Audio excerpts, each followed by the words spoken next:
The new year is a time of new beginnings, clean slates, and fresh goals. I know I've made my resolutions. Have you made yours? Maybe you're finally activating that gym membership. Maybe you're going to give that new diet a go. Maybe you'll stick with it longer than a week. So how about our elected officials? Have they taken a look in the mirror and vowed to do things differently in 2025? Unfortunately, I can't peer into the Pyrrhic minds of politicians, but if I could, the resolutions might look something like this. For instance, Mayor Johnson. I vow to support a new CTU contract that pays workers reasonable salaries, guarantees better outcomes for students, and protects the city's 2.6 million taxpayers by forcing CPS to live within its means. After all, more than half of every property tax bill goes to fund CPS, an agency on the verge of insolvency where a short-term loan to help fund an unaffordable new teacher's contract will surely be the tipping point. All right, City Council. I resolve not to just oppose the mayor, but to come up with feasible policy alternatives. Sure, that 50-0 vote opposing property taxes was easy, but actual legislating is hard. Kudos to the handful that did in good faith try to find areas of the budget to cut or even compromises like eliminating vacant police jobs. I know I have my hands full with ward stuff, tree trimming, Mrs. Johnson's loud dog that won't stop barking, but the city now needs me to deliberate on policy given the $1 billion and growing budget deficits we're likely to face. Governor Pritzker, I resolve to not let whatever ambitions I might have for higher office influences the decisions I have to make on behalf of the state. That means perhaps some unpopular choices to fill a $3 billion budget gap and help right-size state government that will now be starved from the gushing spring of federal COVID relief money. And oh yeah, if the situation at CPS deteriorates into an emergency where I need to step in, I will do so without fearing the wrath of national teachers unions I might need should I decide to make that run for the White House. And incoming President Trump. I resolve to be a president for all Americans, not just those that voted for me. I will respect the institutions of democracy, not the least of which is a free and independent media that has the right to scrutinize my decisions and potential conflicts without fear or favor, even if I don't like what they report. I might complain that it's all so unfair, but I'm not going to sue every time someone doesn't edit an interview in a way that I find favorable to me. Look, all of these resolutions are about as likely as the owners of all of our professional sports teams vowing to win championships this year and meaning it. But it's a new year, so I'm going to let optimism reign supreme, at least as long as I adhere to my new gym schedule and that 2025 diet.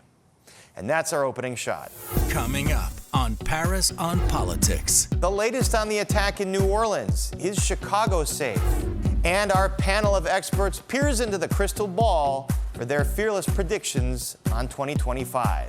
Paris on Politics is next. This is Paris on Politics from Fox 32 Chicago.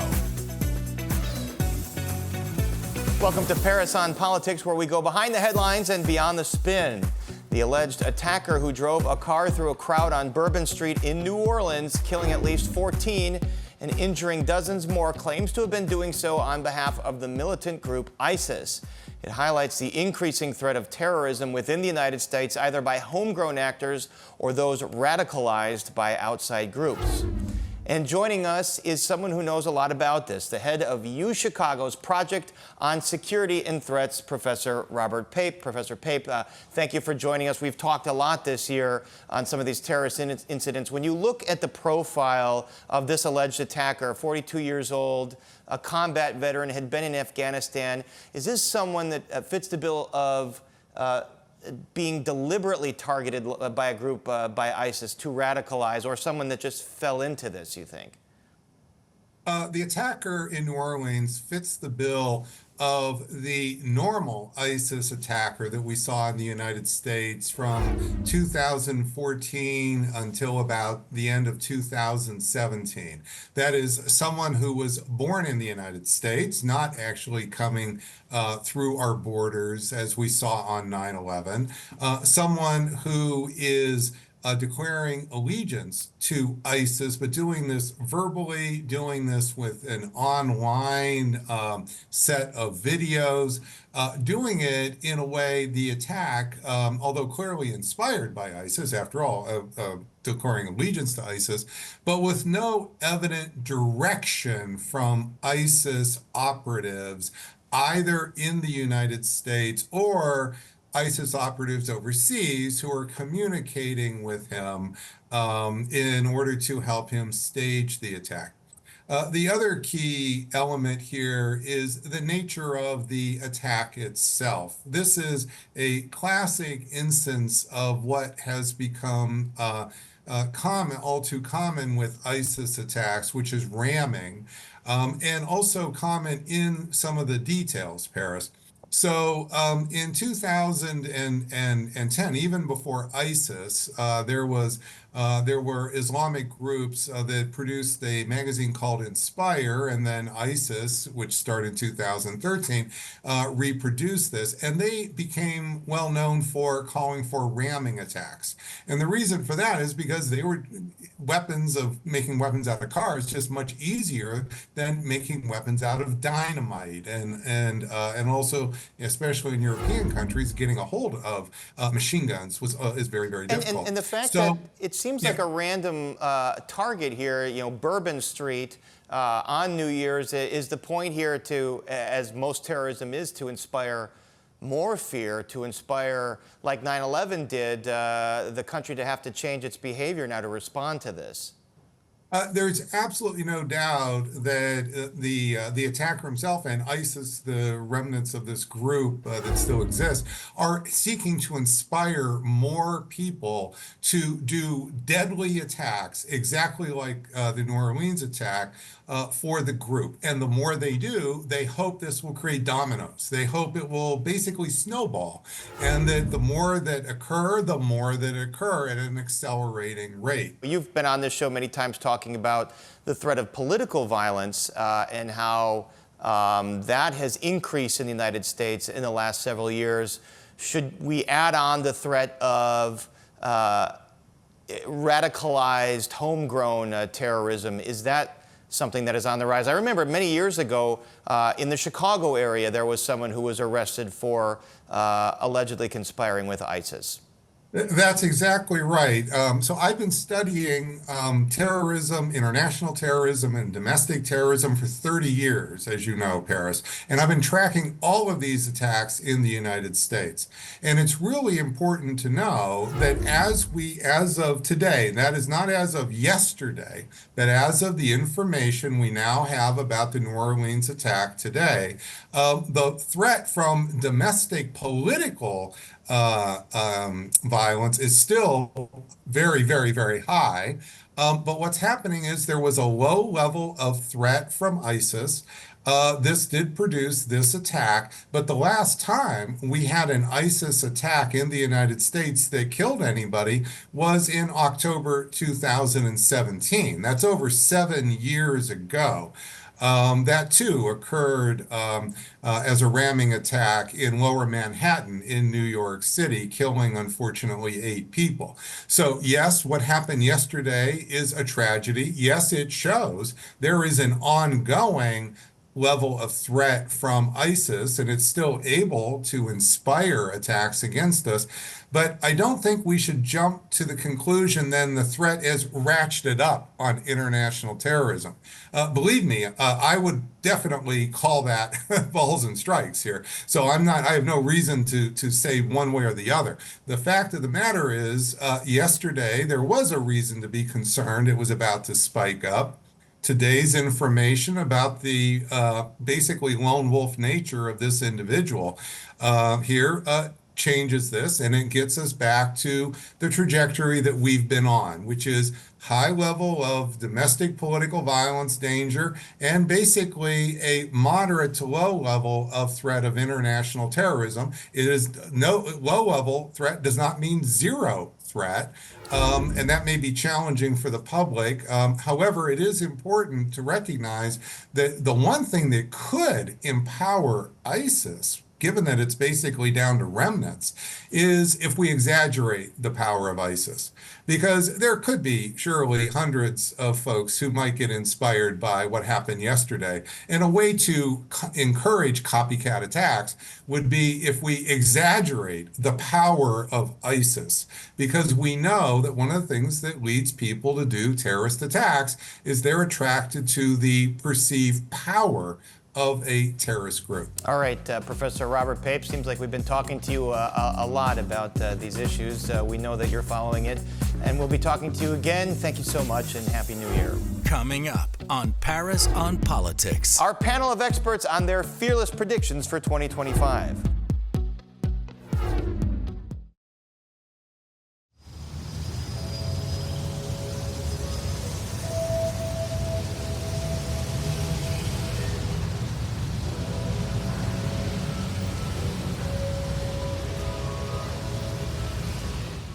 I love winter forecasting. It's the reason I went into meteorology. As far as winter weather goes, I think the biggest thing for Chicagoans is commuting. The thing that is consistently dangerous for us are winter storms. They can shut the city down in a moment's notice.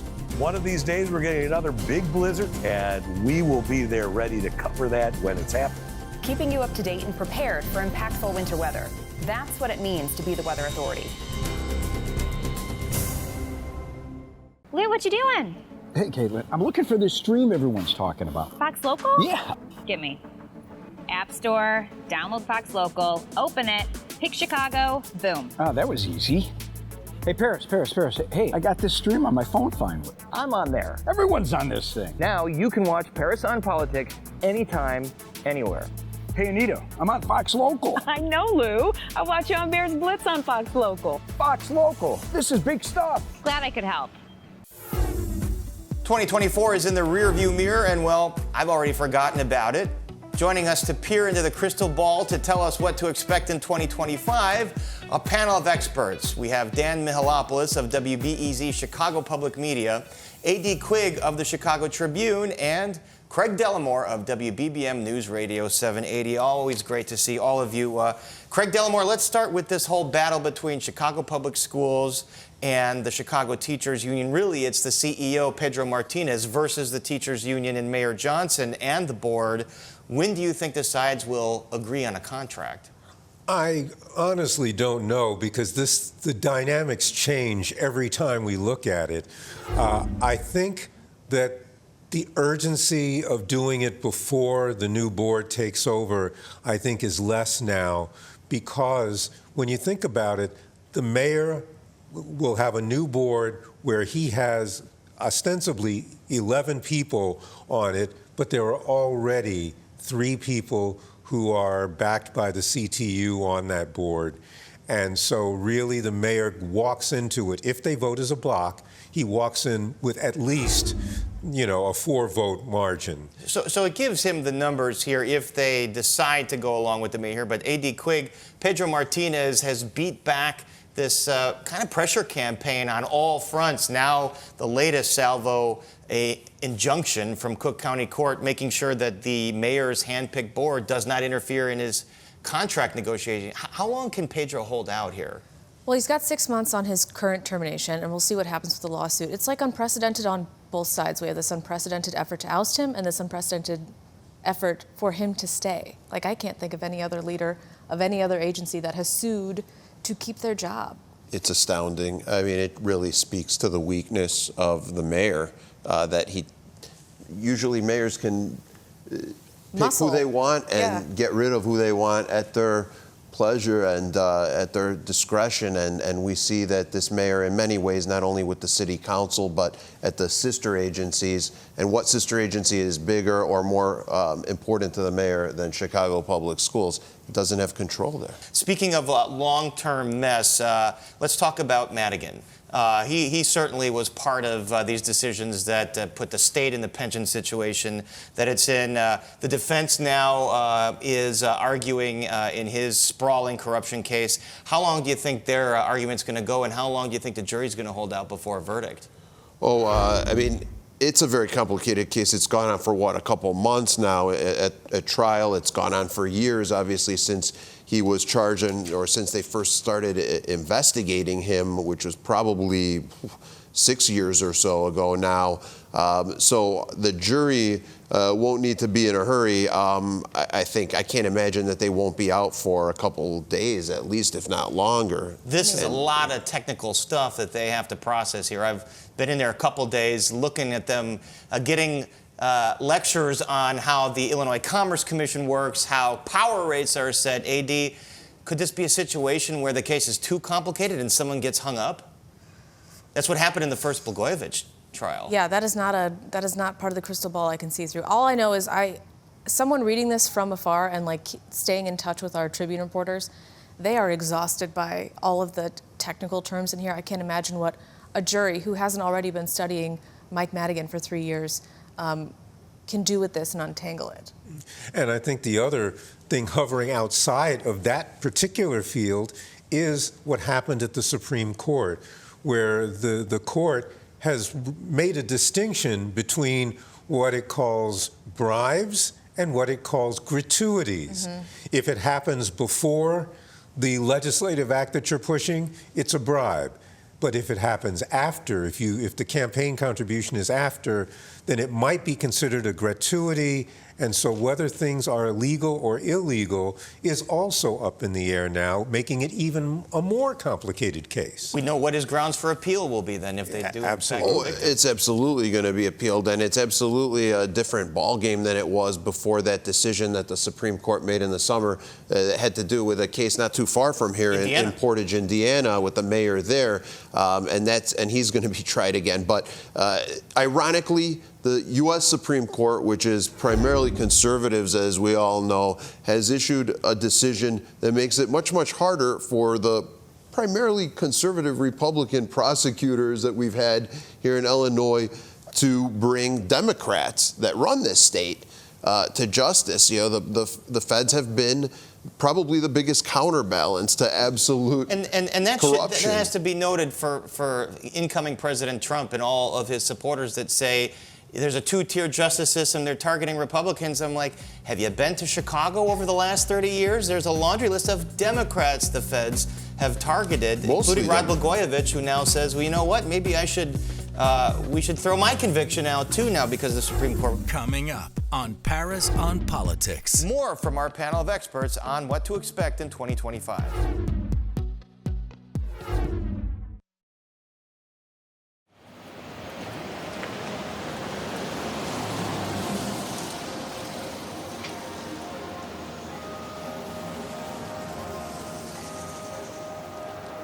This weekend, kick back and catch up with Fox 32 on Fox Local. Recap the week's must-know news. This weekend, you're going to be dealing with a lot of closures downtown. Relive Fox 32's best. He's not just coming at you, he's coming at you with something that he just caught. Plus the latest political and sports buzz. Is this a role that you like, kind of going on the attack? There's plenty of excitement here. Watch live or anytime on demand. Weekends at Fox 32 on Fox Local. Download now on these streaming services. Football's newest show breaks down all things NFL, GMFB Overtime. Check out top highlights, player interviews, special guests, and everything in between. It's GMFB Overtime. Mornings at 11 on Fox Chicago Plus.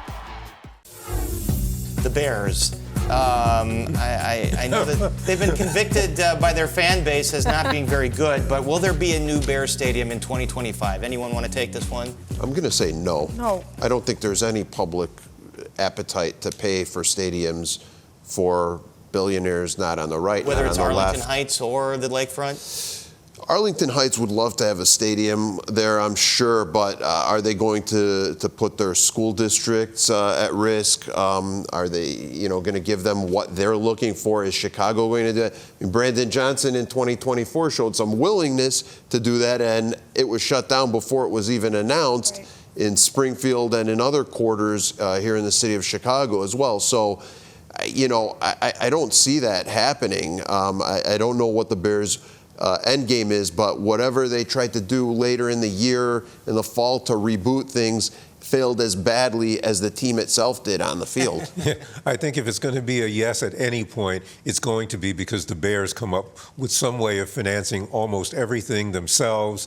The other way it gets finessed on the public front is infrastructure, which can still be finessed, where you're doing things. The state could pay for a couple roads, maybe some water piping. That's the other thing.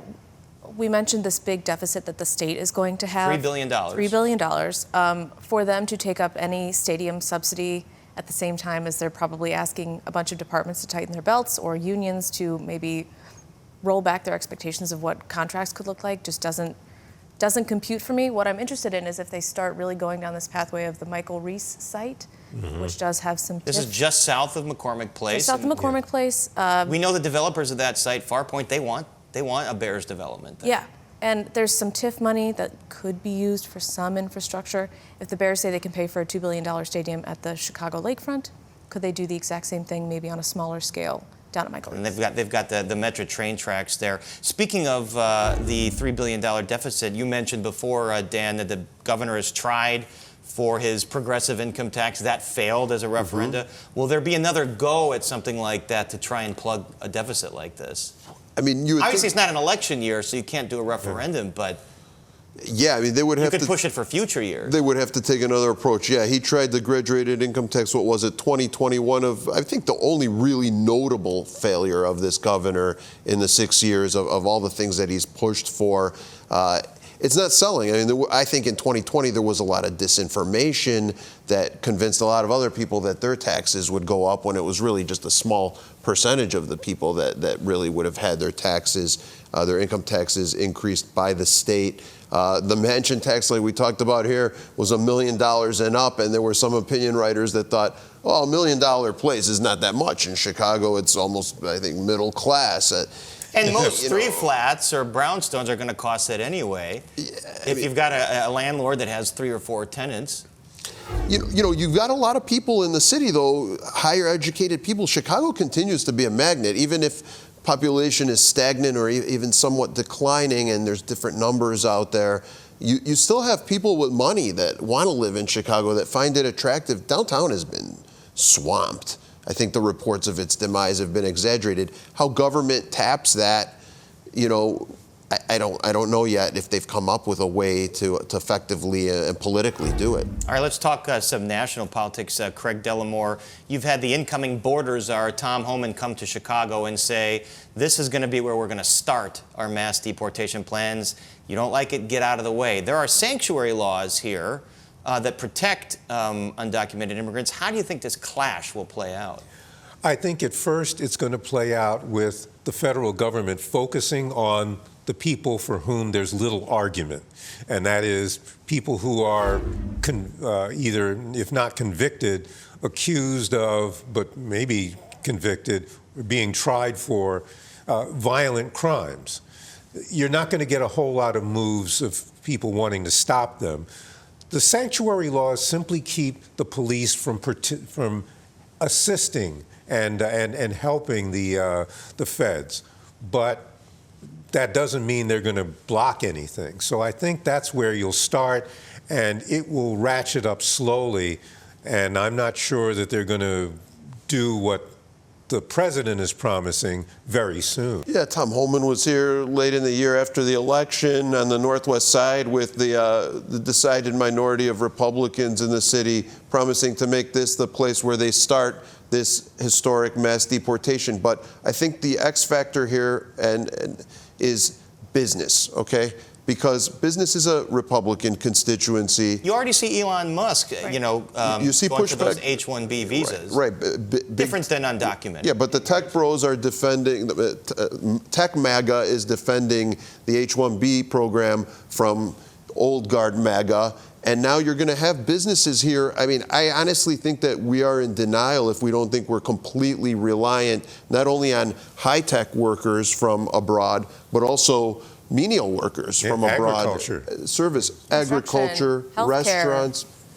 Yes. A lot of folks in agriculture warning that grocery prices could go up if there's mass deportations because of the lack of workers. Inflation again. Yeah, right. That's the last thing they want to hear. Yeah. All right, A.D. Quigg, let's talk Turkey a little bit and put on your Karnak cap. Is Senator Durbin going to run for re-election? And if not, who's going to vie for that seat? If I had to bet, I'm not a betting woman, I would say no, in part because he would be working under another Trump administration. He's not head of the Judiciary Committee in this upcoming term. I think he liked that role.